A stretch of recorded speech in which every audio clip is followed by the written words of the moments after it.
After the disturbing late-night call, Carm and I couldn't sleep, obviously. We agreed that if it happened again, we'd use her phone to record the conversation, then forward it to the police. Lucky for us, my cell stayed silent for the rest of the night, save for the occasional spam email. "They're trying to torture us," she finally whispered in the dark. "Well, it's working," I responded. "Should we, I don't know, look into moving?" "This is our home, Ryan." She was right. But that was also the point. It occurred to me right then that no one should feel unsafe in their own home. Therefore, action needed to be taken. The next morning, Carm couldn't play hooky again. Her boss had apparently chewed her out pretty bad for taking a single sick day yesterday. Arsehole. "Don't worry about me," I told her. "I'll be fine." "Are you sure?" "Yeah." And I knew I would be. Because I had a plan. First, I phoned the police station to tell them about the strange call I'd received in the middle of the night. As I suspected, they failed to take the threat seriously, or even acknowledge that it was a threat at all. But after a bit of begging, Officer Devour at the front desk said he'd arrange for someone to stop by their place to issue them a formal warning regarding the recent incident report. At least now they'll know that the police are involved, I thought to myself. Maybe that'll put an end to all of this, once and for all. But just in case it didn't, I decided that I should take a trip to my local gun store. It turned out that acquiring a firearm in the state I lived in was a staggeringly simple process. The guy at the counter was able to get an OK from his computer system in about 30 minutes, the duration of which I spent next door at a local deli, trying to push a turkey sandwich down my throat. I only took a few bites before I had to stop.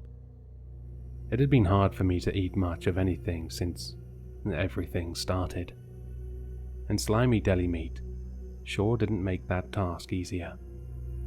Once I took care of the paperwork, also easy, I drove the weapon back to my place, feeling good and protected for the first time in a long time.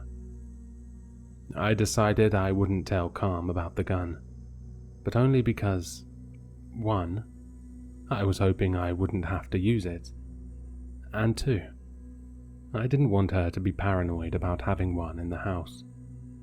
That afternoon, while she was at work, I spent some time fiddling with the thing, making sure I got accustomed to the weight and feel, and that everything was working properly.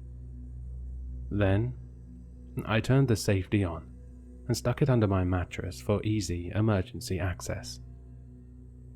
For the rest of the day, I sat in my office upstairs, not working, but rather waiting for the police to pay my neighbors a little visit. Needless to say, I didn't get any writing done. The cop car didn't pull up to their house until almost 5 p.m., which I guess proves how profoundly unserious our local police department considered this situation. I sat up and watched as a uniformed officer, he wasn't anyone I'd met previously, got out of his car and knocked on the neighbor's door. Without much of a delay, Dennis answered. He was smiling, and I could tell by just looking at him that he was pretending to be clueless about the whole situation. My jaw dropped as the officer turned back to his car after only a brief, maybe 60-second conversation. But even stranger was the fact that instead of getting back into his cruiser, the cop kept walking and headed straight toward my home. Officer Eder brought nothing but bad news to my door. "He's lying," I blurted out. "I know what he said to me at dinner. Then Liz said it again, right in front of my wife. You can ask her if you don't believe me." He shook his head and sighed. "Look, all we have here is your word against his. And he says that you're the one who's been harassing him and his lady ever since they moved in." "Me? Wait a minute." He put his hand up, signaling that he didn't want to hear what I had to say. He chalked the whole thing up to a neighborly dispute, and said that I should simply stay away from Dennis and his wife if I wanted to avoid a restraining order. I couldn't believe it, but there was nothing I could do. I just nodded, let him go, and then shut my door. Afterward, I looked outside, checking the neighbor's house again.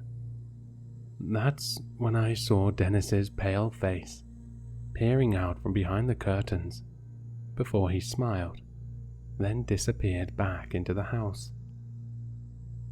When Calm got home from work, I didn't lie to her. Rather, I decided to tell her a slightly less true version of the truth. "The police gave them a severe warning," I said, "and they assured us that we won't have any more issues."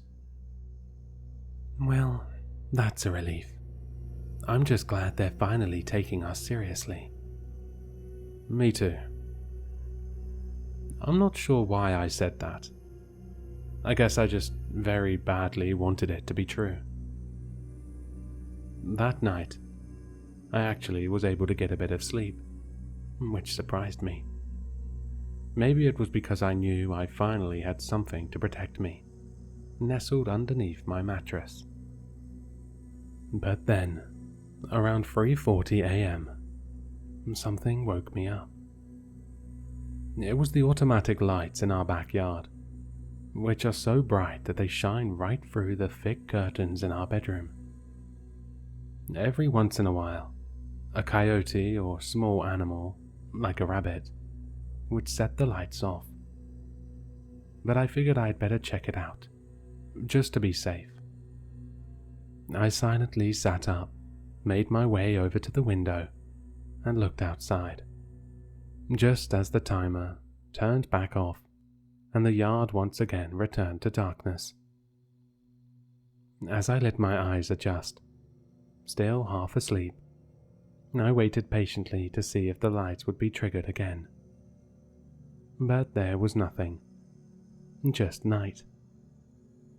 I was just about to go back to bed when the lights flashed on again. And that's when I saw it. There was a figure, dressed in all black, who quickly moved out of my field of vision and into my blind spot, which was close to our sliding back door. Someone was in my yard.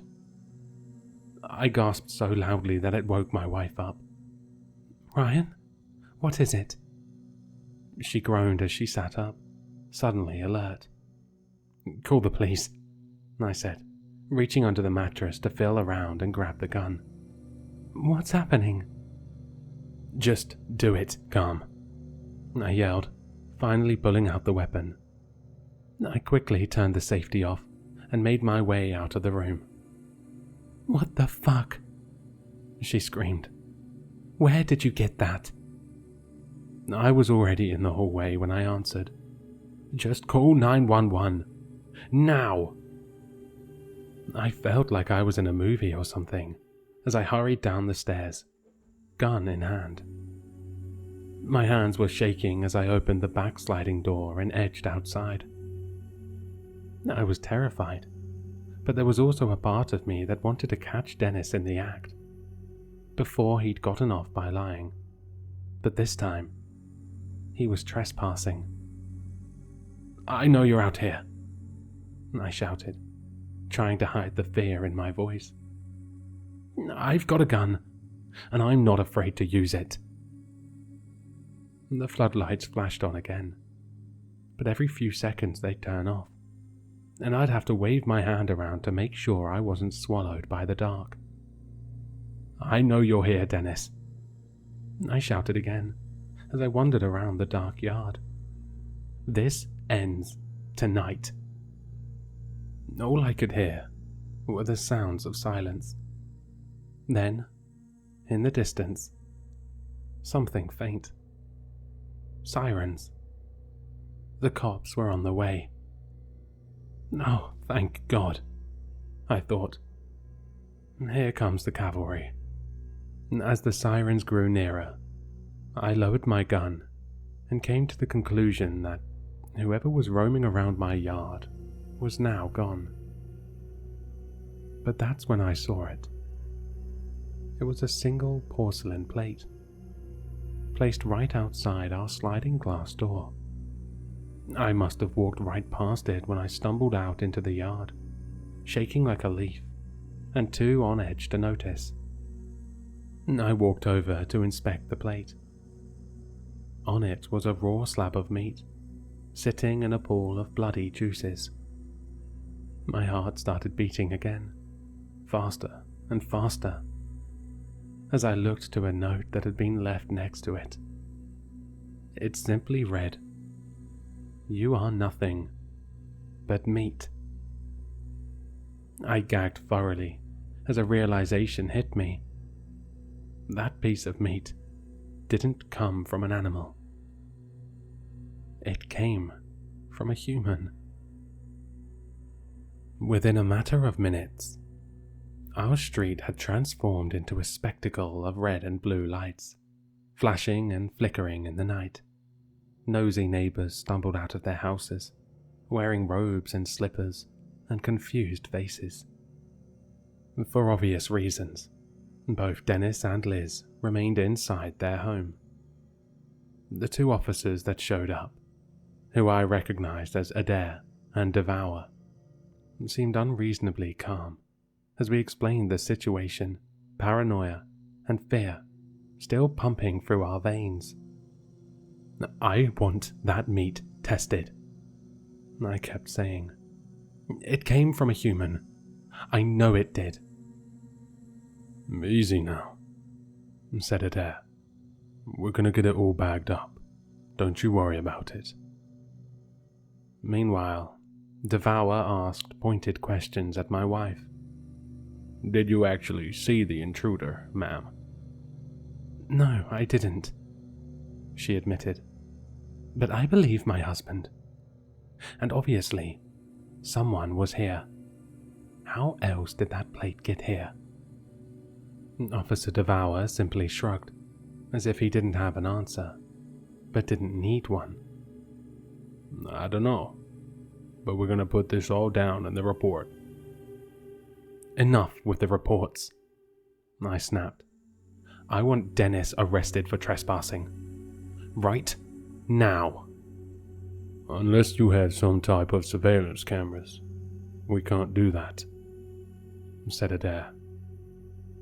A few years ago, Calm had brought up the idea of potentially getting some of those ring cameras to put around the house, but I dismissed it, because nothing bad ever happened in our neighborhood. What an idiot.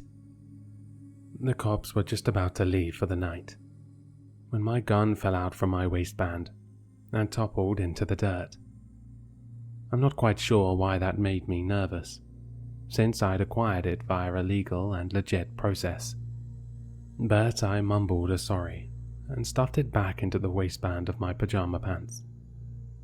They both shared a terrible look, as if I was the one who was now in trouble. "Sir, do you have documentation for that weapon?" asked Devour. "Of course," I said.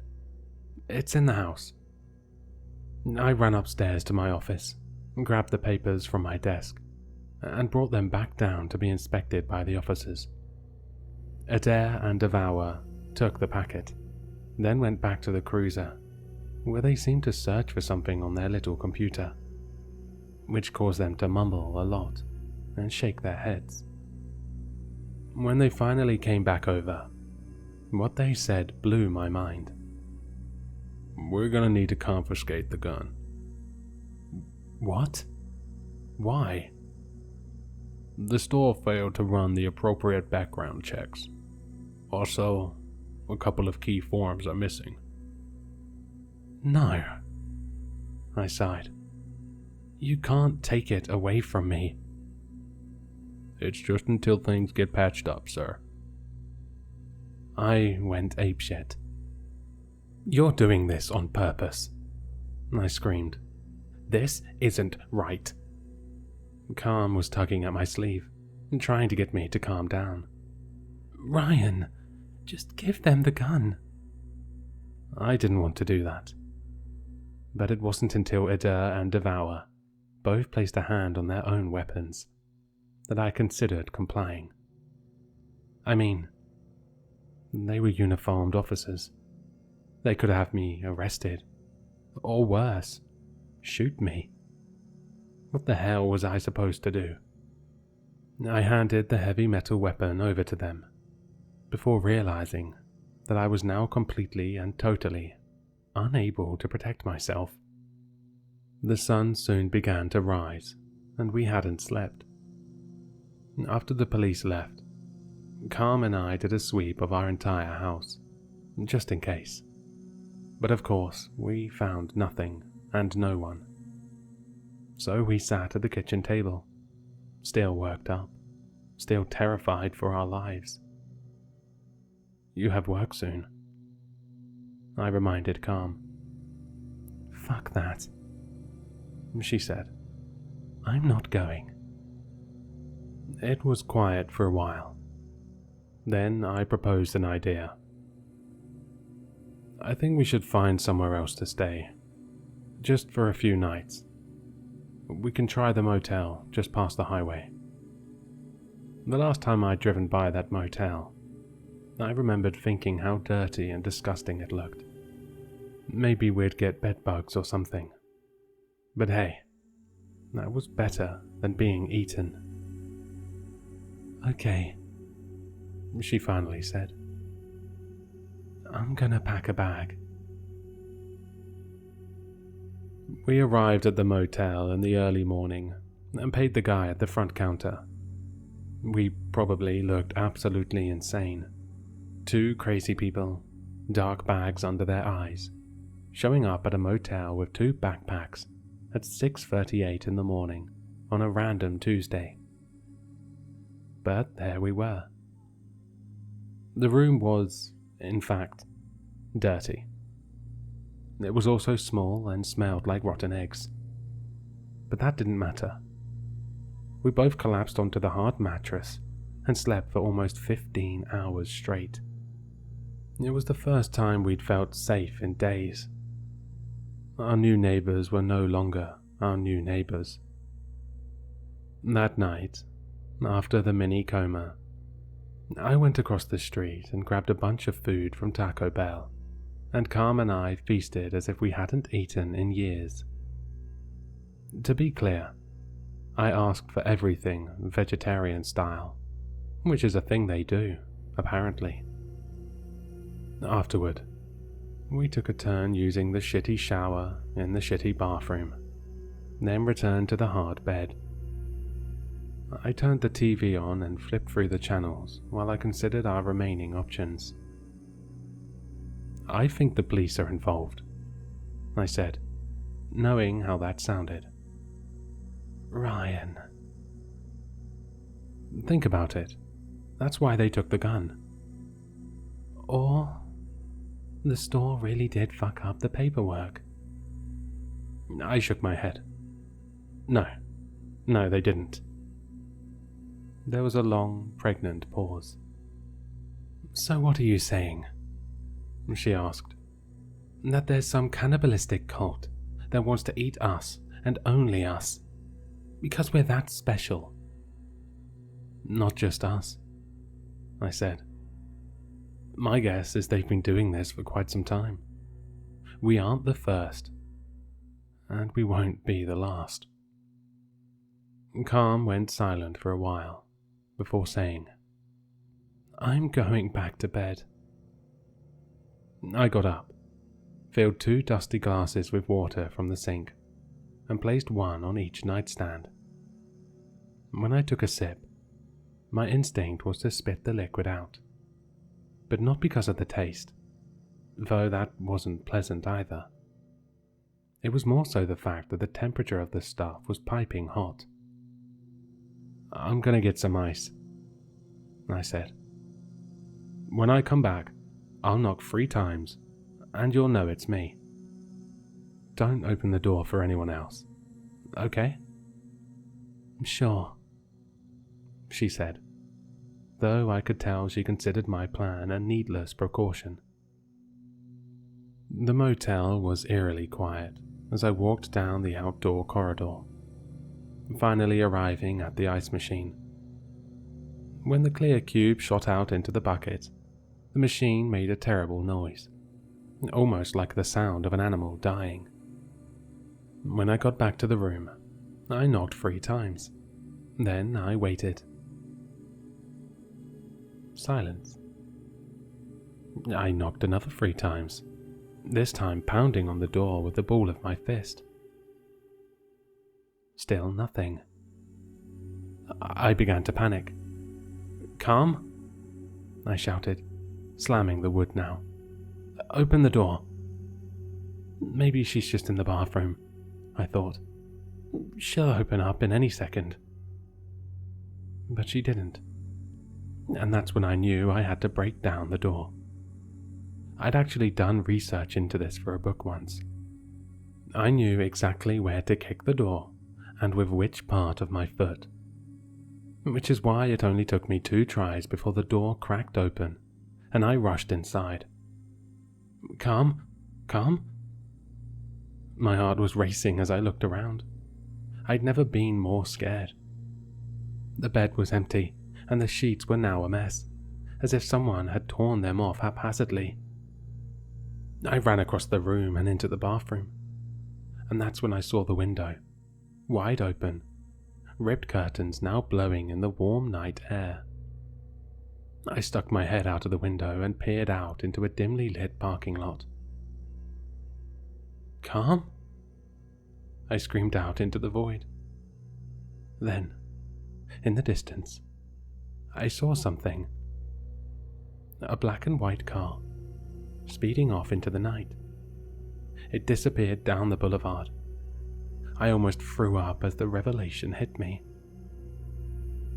That was a police car.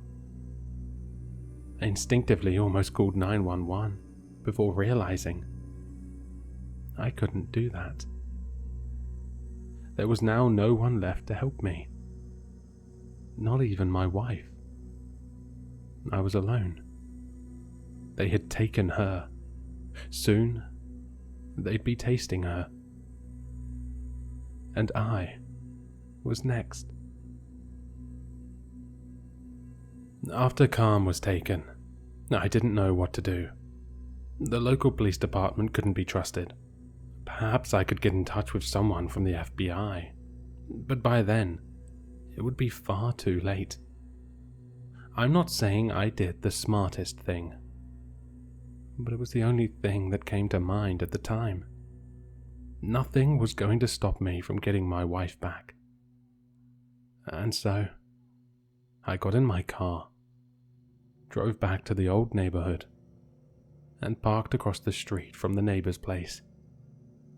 I sat in the driver's seat, heart racing, as I scoped out the place. As usual, the neighbor's house was dark. There were 2 cars in the driveway, which belonged to Dennis and Liz, but no police cruisers in sight. Had the officers brought her back here? If so, where was the car? I was about to find out. My entire body was shaking violently as I walked up to Liz and Dennis's door. I raised my fist to knock, before realizing that perhaps it was a profoundly stupid thing to do, announcing myself in such an obvious fashion. Instead, I turned back and crept around the side of the house, through the gate, and into the backyard. I walked as slowly and quietly as I could as I made my way up the steps and peered through the window of the back door. Nothing but darkness in there. I placed a hand on the knob and turned it. Shockingly, it was open. Was I actually taking them by surprise? Or was this some sort of trap? To be honest, I didn't really care. I stepped into the dark. Sometimes, when you wake up in the middle of the night, it's possible to blindly find your way to the bathroom without turning on any lights due to your familiarity with your own home. This was the opposite of that. I was feeling around the dark house, step by step, unable to see much of anything. I felt blind, like I'd been stripped of my senses, and I hated every minute of it. The floor creaked as I stepped again, and I remained frozen in place for a whole 60 seconds before deciding it was safe to move. Maybe Liz and Dennis really are asleep, I thought to myself. Maybe my wife isn't even here. But that's when I heard the noises. At first, it almost sounded like moaning, sounds of pleasure. And there were multiple people engaging, not just one or two. Was there some kind of sick, twisted, cannibal orgy going on in this house? Or worse, what if... No, I didn't even want to consider that option. I followed the disgusting sounds, continuing to guide myself through the dark. The moans became louder and more clear, and that's when I realized I was literally just around the corner from whatever weird shit was happening here. My heart was beating so fast that I thought it might give out at any moment. When I finally stepped around the corner, what I saw shook me to my very core.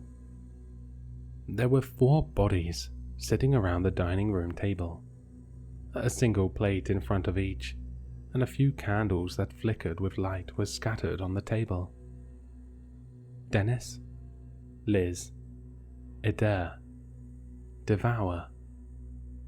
The moans I'd heard were, in fact, sounds of pleasure. But they weren't rooted in sex. They were rooted in the act of eating. Each of them made awful sounds as they nibbled on what appeared to be tiny, stubby pieces of meat on their plates. They hadn't seen me yet. Then, suddenly, I shifted my weight, and the floor beneath me creaked loudly. The eaters looked up, staring at me. Now I could see that their faces and teeth and shirts were full of blood. No one moved for a tense beat. I just want my wife back. Please. I'm begging you. They all shared a look with each other, as if they were considering the option. For a moment, I almost thought my begging might work. Then, suddenly, each and every one of them shot up from their seat and came after me. I ran back into the darkness. "Come, where are you?" I yelled as I tripped and stumbled through the unfamiliar space. The next thing I knew, I'd found myself at the bottom of some stairs that led to the second floor of the house. I didn't really have any other option, so I ascended. Once I climbed to the top, I felt around and found what appeared to be the closest bedroom. I ran inside, shut the door and locked it. Immediately I tried to flip the lights on, but they didn't seem to work. Bang. The eaters were now at the door. I had to think fast. I looked to my left and saw a nearby dresser. I pulled at it with all my might and wedged it against the door. That'll buy me some time, I thought to myself. But what about Calm? Then I heard something. A soft voice, mumbling a single word. Ryan? I turned around, and that's when I saw Calm. She was sitting on the bed calmly, and didn't seem like herself. Calm! I ran over to her. The moonlight coming in through the window was hitting her right in the face. It almost felt like some sort of strange miracle that she was still alive. I'm gonna get us out of here, I told her. Bang. The eaters rammed at the door again. I tugged at my wife, trying to get her up off the bed. And that's when I realized two things. The first was that she was handcuffed to the bedpost. The second was that, well, it was now painfully clear to me what those monsters were eating downstairs. Oh my God. Each and every one of Cam's fingers had been cut off. I almost puked. I tried my best to move past this realization, but that was easier said than done. What have they done to you? Calm didn't look at me. She had seemingly no reaction to any of this. I think she was still in shock. Bang. Don't worry, I said. I'm gonna get us out of here. I stood up on the bed and started kicking the shit out of the bedpost until the wood snapped, freeing Calm. Then I ushered her over to the window, where I pushed it open and looked outside. The second floor roof was our only escape route. Bang. The eaters were just about to break down the bedroom door. We had to move quickly. Don't look down, I whispered to Calm as we shimmied along the roof. Blood was still leaking from her hands and tracking behind us as we moved under the moonlight. Once we were just over the front lawn, I saw my car, still parked where I'd left it. So close, I thought. We were almost there. I'm going to let you down easy, okay? Calm nodded, absent-mindedly, as I grabbed onto her wrists and helped lower her as far as I could, until I finally dropped her onto the grass on the front lawn. It was a bit of a fall, but she got up almost immediately, and seemed okay. Then I lowered myself down and dropped onto the abyss, slightly twisting my ankle on the way, but that was the least of my problems. The car's right over there, I said quietly, as we hurried across the street. Once we were both inside, I started the engine and locked the doors, and that's when a loud crashing sound almost gave me a heart attack. Adair and Devour were on the other side of the car, smashing in the windows with their batons. I screamed, but Calm was silent, still totally out of it. I put the car into drive, just as another body appeared in front of us. It was Dennis. He was smiling at me. The sick fuck. I was suddenly reminded of the night that all of this started. The two of us, alone, sitting at the dining room table. The shit he said to me, and that disgusting droplet of drool that came out of his mouth while he considered what I tasted like. Fuck him. I stepped on the gas, flooring it. The tires screeched and my vehicle lurched forward. Adair and Devour weren't able to hold on any longer. My blood was pumping as we slammed into Dennis, and his body disappeared underneath the car. There was a satisfying thump as we sped away into the night.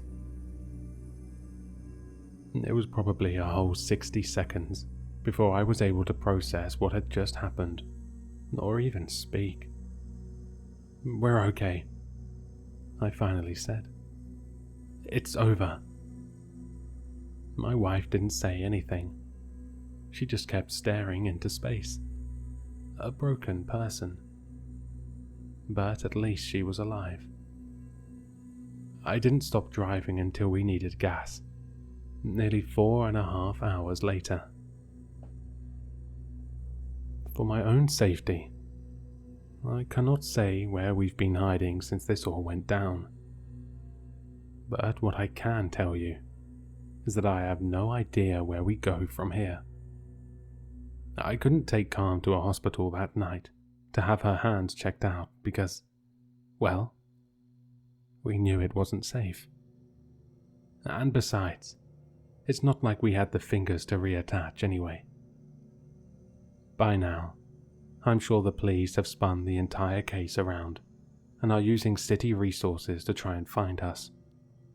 What I'm also sure of is that there must be more people, just like us, who have been tortured, terrified, and eaten by these very sick people. Perhaps some of them are missing fingers, toes, arms, legs. Perhaps some of them have nothing left. But I need you to believe me when I say that the eaters are out there, and they're still hungry. So, if one of them is ever bold enough to tell you outright that you've been marked, don't do what I did. Don't go to the police. Don't try and defend yourself and your home. Just run.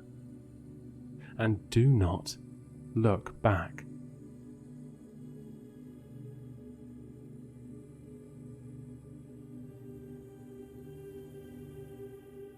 Hello, Sinister listeners. If you've enjoyed this story, then you'll find all the author's information in the description below. For more content, be sure to like, comment, and subscribe to succumb to the sinister.